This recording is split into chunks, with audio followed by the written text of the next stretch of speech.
বলে রাখি, আমার রুজি আর আমার মৃত্যু না শুভেন্দু অধিকারীর হাতে আছে না মমতা ব্যানার্জির হাতে ছিল, আল্লাহ সৃষ্টিকর্তার হাতে আছে। আমি কাউকে পরোয়া করি না। হ্যাঁ, সম্মান দিই। আমি একটা জায়গায় আছে, সেটা হচ্ছে এয়ারপোর্টের মসজিদ। আরে এয়ারপোর্ট মসজিদ কমিটিকে বারবার বলছি, যিনি দায়িত্বে আছে তার কাছে লোক পাঠাচ্ছি। যদি আমাকে রেকগনাইজ না করে, আমি তো ওখানকার বিধায়ক নই, আমি কি করব? আমি যত জায়গায় দেখেছেন, সেই জয়নগরে আমার ছোট্ট বোনটি হোক, বারাইপুরের আমার ছোট্ট বোনটি হোক, যেখানে অন্যায় হয়েছে যত জায়গায় আমি গিয়েছি, আগে তার বাড়ির লোকের সাথে আমি কথা বলে গিয়েছি। বাড়ির লোক যদি না আমাকে অ্যাক্সেস দেয়, আমি কোথায় গিয়ে উঠবো? তো এই বিষয়টা তো আমি বারবার বলছি, তাদেরকে যোগাযোগ করছি। যদি আমাকে তারা বা কি চক্র চলছে সবই তো বুঝতে পারছেন, বলার আমার প্রয়োজন নেই।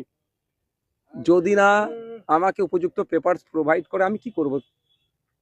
আর আমি এতটুকু বলে রাখছি, অন্যায়ের কাছে আমি মাথা নত করব না। কি সামনে আছে, পিছনে আছে, কি আছে, পাত্তা দিই না।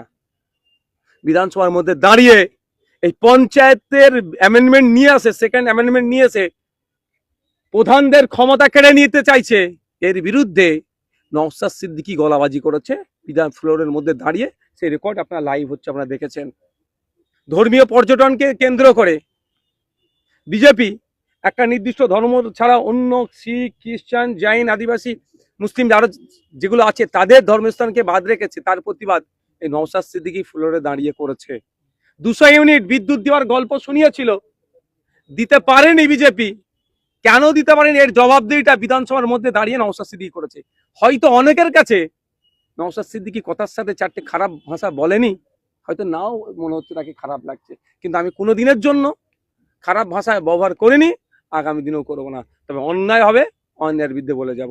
আর যারা মনে করছে যে এখন কি বলে গলার স্বর নাকি দমে গেছে, আমি তাদেরকে বলবো, আসুন আপনাকে আমি সাথে নেব, কোন আন্দোলনে নামবেন? চলুন, গাঁটের টাকা খরচ করব, গুন্ডা দমন বিলের বিরুদ্ধে আপনাকে মামলা করতে হবে, দেখবো সে আছে কি নাকি।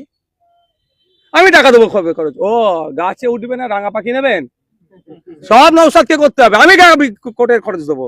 আসুন, যে জ্ঞান দিচ্ছে তার উদ্দেশ্যে বলছি, নওশাদের প্রতিবাদটা পছন্দ হচ্ছে না, এর থেকে আপনি ভালো প্রতিবাদ করতে পারতেন। আসেন, আপনি তো কারো কথাটা আমাকে কনভে করছেন, তাকে বলুন চলো তোমাকে নিয়ে আন্দোলনে নামবে, রাজি আছো? গতকালকে আমি ফুটেজ খেতে যাই না ভাই, দেখবেন আমার পেজে আমি পোস্ট করিনি।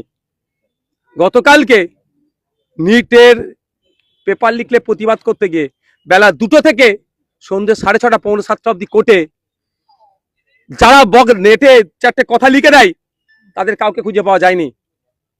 জিজ্ঞাসা করবেন যাদেরকে অ্যারেস্ট করেছিল, নওশাদ সিদ্দিকীর অবদান কতটা আছে না নাই। বিগত দিনে যেমন ছিলাম এখনো আছে, আগামী দিনে থাকবো। এতটুকু শুধু বলে রাখি, আমার রুজি আর আমার মৃত্যু না শুভেন্দু অধিকারীর হাতে আছে না মমতা ব্যানার্জির হাতে ছিল, আল্লাহ সৃষ্টিকর্তার হাতে আছে। আমি কাউকে পরোয়া করি না। হ্যাঁ, সম্মান দিই। আমি মুখ্যমন্ত্রীকে যখন, তৎকালীন মুখ্যমন্ত্রী মমতা ব্যানার্জিকে যখন বাংলাদেশের একটা বক্তা বলেছিল, একটা খারাপ শব্দ ব্যবহার করেছিল না, হ্যাঁ, তখন নওশাদ সিদ্দিকী কথা বলেছিল। তখন তাহলে বলতে পারতেন আপনারা যে তৃণমূল হয়ে গেল নাকি? অন্যায় করেছো, প্রতিবাদ করেছি।